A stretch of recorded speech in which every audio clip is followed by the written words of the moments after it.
ಈಗ ನೀವು ಹೇಳಿದ್ರಿ ನಾನು ಆಂಥ್ರೋಪಾಲಜಿ ಸ್ಟೂಡೆಂಟ್ ಅಂತ ಹೇಳಿ, ನಿಮಗೆ ಅದೇ ಇನ್ಸ್ಪಿರೇಷನಾ? ಅಂದರೆ ಅಲ್ಲಿ of course it's a very interesting subject. ಒಂಥರ ಯೂಶಲಿ ನನಗೆ ಭಯ ಆಗುತ್ತೆ, ಬಿಕಾಸ್ ನಂಗೆ ಈ ಡೆಡ್ ಬಾಡಿ ಸ್ಕೆಲಿಟನ್ಸು ಇದೆಲ್ಲ ಒಂದು ಸ್ವಲ್ಪ ಭಯ ಜಾಸ್ತಿ, ಯಾಕಂದ್ರೆ ಕನಸಲ್ಲೆಲ್ಲ ಬಂದುಬಿಡುತ್ತೆ ಅಂತ.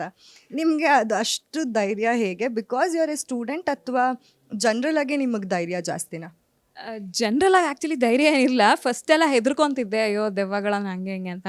ಬಟ್ ಓದ್ತಾ ಏನಾಗೋಯ್ತು, ಆಂಥ್ರೋಪಾಲಜಿ ಎಷ್ಟು ಕ್ರೇಜಿ ಆಗಿದೆ ಸಬ್ಜೆಕ್ಟ್ ಅಂತಂದರೆ, ಒಂದು ಸ್ಕೆಲಿಟನ್ನ ಇಟ್ಕೊಂಡು ಇವ್ರು ಬದುಕಿದ್ದಾಗ ಹೇಗಿದ್ರು ಅಂತ ಫುಲ್ ಔಟ್ಪುಟ್ಟನ್ನು ತೆಗಿತಾರಲ್ಲ, ಇದು ನಂಗೆ ತುಂಬ ಇಷ್ಟ ಆಯಿತು. ಈ ಕಥೆಯನ್ನು ನಾನು ಮಾಡಲೇಬೇಕು, ಇದನ್ನು ಮಾಡಿದ್ರೆ ಹೇಗಿರುತ್ತೆ. ಆಮೇಲೆ ನಾನು ಸ್ಮಶಾನಕ್ಕೆಲ್ಲ ಹೋಗ್ಬಿಡ್ತಾಯಿದ್ದೆ ಡೈರೆಕ್ಟು, ನನಗೆ ಒರಿಜಿನಲ್ ಸ್ಕೆಲಿಟನ್ ಬೇಕು ಅಂತ ಹೇಳಿ ಎಲ್ಲ ಹೋಗ್ಬಿಡ್ತಿದ್ದೆ. ಇನ್ಫ್ಯಾಕ್ಟ್ ಹೀರೋ ಪಾಪ ಹೆದರ್ಕೊಂಡ್ಬಿಡ್ತಾರೆ, ಅಯ್ಯೋ ಮೇಡಮ್ ನಮ್ಮ ಮನೇಲಿ ನಾನು ಒಬ್ಬನೇ ಮಗ ಬಿಟ್ಬಿಡಿ ಅಂತ ಓಡ್ಬಿಡ್ತಿದ್ರು ಹಿಂದೆ. ಕ್ಯಾಮ್ರಾಮ್ಯಾನ್ ನೋಡ್ತೀನಿ, ಅವರು ಇಲ್ಲ, ಅವರು ಹೊಟ್ಟೋಗ್ಬಿಟ್ಟಿದ್ದಾರೆ. ನಾನು ಏನಪ್ಪ ಮಾಡೋದು ಅಂತ ಲೈಕ್ ಅವರು ಇಲ್ಲ ಅಲ್ಲೇ ಹೆಣ ಸುಡ್ತಿದ್ರು. ನಾನು ಇಲ್ಲ, ಈ ಕಂಟೆಂಟ್ ಬೇಕು, ಈ ಕಂಟೆಂಟ್ ಮಾಡಿದ್ರೆ ನಾವು ಒಂದು ರೀಚ್ ಆಗತ್ತೆ ಅಂತ ಹೇಳ್ಬಿಟ್ಟು, ನಾನು ಇಲ್ಲ ಡೆಡ್ ಬಾಡಿನ ಇಟ್ಕೊಂಡು ಶೂಟ್ ಮಾಡೋಣ ಅಂತ ಹೇಳಿ ಒಂದು ಕಾಲೇಜಲ್ಲಿ ಪರ್ಮಿಷನನ್ನು ತೊಗೊಂಡು ಮಾಡಿದ್ವಿ. ಅಲ್ಲೂ ಇನ್ಫ್ಯಾಕ್ಟ್ ಬೇಗ ಮುಗಿಸಿ ನೋಡೋಕ್ಕಾಗ್ತಿಲ್ಲ ನಂಗೆ ಡೆಡ್ ಬಾಡಿ ಅನ್ನೋಂತ. ಎಲ್ಲ ಬಾಬಾ ಹೀರೋ ಎಲ್ಲ ಹೆದರ್ಕೊಂಡ್ಬಿಡ್ತಿದ್ರು. ನನಗೇನಂದ್ರೆ ಬೇಗ ಮುಗಿಸ್ಬೇಕು ಅಂತ. ಇನ್ಫ್ಯಾಕ್ಟ್ 3 o'clock ಶೂಟ್ ಮಾಡ್ಬೇಕಾದ್ರೆ ಅದೊಂಥರ ಕ್ರೇಜಿ ಆಗಿತ್ತು.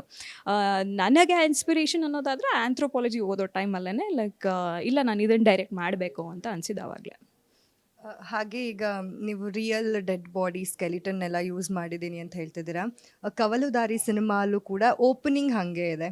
ಸೊ ಏನಾದರೂ ರಿಲೇಟೆಡ್ ಇರುತ್ತಾ ಅನ್ನೋದು ಕೂಡ ಸಾಕಷ್ಟು ಜನಕ್ಕೆ ಡೌಟ್ ಬರೋದು ಇಟ್ಸ್ ಕಾಮನ್. ಸೊ ಏನಾದರೂ ಆ ಥರನೇ ಸ್ಟೋರಿ ತೊಗೊಂಡು ಹೋಗ್ತಾ ಇದ್ದೀರಾ, ಇಲ್ಲ ಡಿಫ್ರೆಂಟಾಗಿ ಏನಾದರೂ ಸ್ಟೋರಿನ ಕ್ರಿಯೇಟ್ ಮಾಡಿದ್ದೀರಾ ಅಥವಾ ರಿಯಲ್ ಸ್ಟೋರಿನ?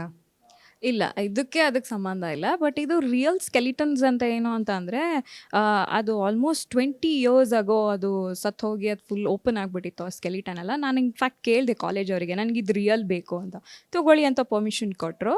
ಬಟ್ ಈ ಕತೆಗೆ ಆ ಕತೆಗೆ ಸಂಬಂಧ ಇಲ್ಲ. ಇದು ಹೋಗೋದೇನು ಅಂತಂದರೆ, ಒಂದು 4 ಜನ ಫ್ರೆಂಡ್ಸ್ ಮಧ್ಯೆ ನಡೆಯುವಂಥದ್ದು ಒಂದು ಪುಟ್ಟ ಕತೆ. ಸೊ ಅದು ಯಾವ ರೀತಿ ಹೋಗುತ್ತೆ, ಯಾವ ರೀತಿ ಮರ್ಡರ್ಸ್ ಆಗುತ್ತೆ, ಅದು ಯಾವ ರೀತಿಯಲ್ಲಿ ಮರ್ಡರ್ ಆಗುತ್ತೆ. ಆ್ಯಂಡ್ ತಾಯಿ ಮಗನ ಬಾಂಧವ್ಯ ಬೇರೆ ಸಿನಿಮಾಗಳಲ್ಲಿ ಬೇರೆ ರೀತಿ ಇರ್ಬೋದು, ಬಟ್ ಈ ಸಿನಿಮಾದಲ್ಲಿ ಬೇರೆ ರೀತಿ ಇದೆ. ಇದನ್ನು ನೀವು ಸಿನಿಮಾ ನೋಡಿದ್ರೇ ಅರ್ಥ ಆಗುತ್ತೆ, ತಾಯಿ ಮತ್ತು ಮಗನ ಬಾಂಧವ್ಯ ಹೀಗೂ ತೋರಿಸ್ಬೋದು ಅಂತ ನಾನು ತೋರಿಸಿದ್ದೀನಿ. ಈಗ ನೀವು ಒಬ್ಬ ಆ್ಯಕ್ಟ್ರೆಸ್ ಅಂದರೆ ಈ ಹಿಂದೆ ಸೀರಿಯಲ್ಗಳನ್ನು ಸಿನಿಮಾಗಳನ್ನು ಮಾಡ್ಕೊಂಬಂದಿದ್ದೀರಾ. ಅಂದರೆ ಬರೀ ಕನ್ನಡ ಅಷ್ಟೇ ಅಲ್ಲ, ಸೀರಿಯಲ್ ನೀವು ಬೇರೆ ಭಾಷೆಗಳಲ್ಲೂ ಕೂಡ ಮಾಡಿದ್ದೀರಾ. ಸೊ ಆ್ಯಕ್ಟ್ರೆಸ್ ಆಗೇ ಇರ್ಬೋದಿತ್ತಲ್ವಾ, ಈ ಡೈರೆಕ್ಷನ್ ಕಡೆ ಯಾಕಷ್ಟು ಒಲವು ನಿಮಗೆ?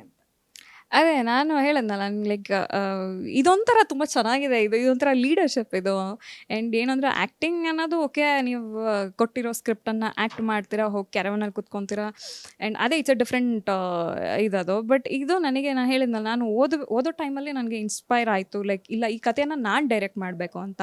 ಬಟ್ ಇಲ್ಲಿ ಹೇಳೋದಾದರೆ actually producer Shilpa Prasanna ma'am ಏನಿದ್ದಾರೆ, ಲೈಕ್ ಅವರು ನೀವೆಲ್ಲಿ ವರ್ಕ್ ಮಾಡಿದ್ದೀರಾ ಅಂತ ಎಲ್ಲೂ ಕೇಳಿಲ್ಲ. ನಾನು ಕತೆ ಹೇಳಿದ ತಕ್ಷಣ ಅವ್ರ ಕತೆ ತುಂಬ ಚೆನ್ನಾಗಿದೆ, ಇಲ್ಲ ನಾನು ಇದನ್ನು ಪ್ರೊಡ್ಯೂಸ್ ಮಾಡ್ತೀನಿ ಅಂತ ಹೇಳಿ ಅವ್ರು ತುಂಬ ಸಪೋರ್ಟಿವ್ ಆಗಿದ್ದರು. ಆ್ಯಂಡ್ ಇನ್ಫ್ಯಾಕ್ಟ್ ನೀವು ಕೇಳೋದಾರೆ, ಎಲ್ಲರೂ ಕತೆ ಹೇಳಿದ ತಕ್ಷಣ ನೀವು ಯಾವ್ದು ಮಾಡಿದ್ದೀರಾ, ಎಷ್ಟು ಜನ ಜೊತೆ ಅಸೋಸಿಯೇಟ್ ಆಗಿ ಮಾಡಿದ್ದೀರಾ, ಅದು ಯಾವುದನ್ನೂ ಅವ್ರು ಕೇಳಲಿಲ್ಲ. ಅವ್ರು ಇನ್ಫ್ಯಾಕ್ಟ್ ಕೇಳಿದ ತಕ್ಷಣ ಕತೆ ತುಂಬ ಚೆನ್ನಾಗಿದೆ, ನಾನು ಪ್ರೊಡ್ಯೂಸ್ ಮಾಡ್ತೀನಿ ಸಿಂಧು ಹಂಗೆ ಹಿಂಗೆ ಅಂತ ಹೇಳಿ ಅವ್ರು ತುಂಬ ಸಪೋರ್ಟಿವ್ ಆಗಿದ್ದರು. ಆ್ಯಕ್ಚುಲಿ ಇನ್ಫ್ಯಾಕ್ಟ್ ನೀವು ನೋಡೋದಾದ್ರೆ lady director, lady producer. Guarantee news, ಸುದ್ದಿ ಖಚಿತ, ನ್ಯಾಯ ನಿಶ್ಚಿತ.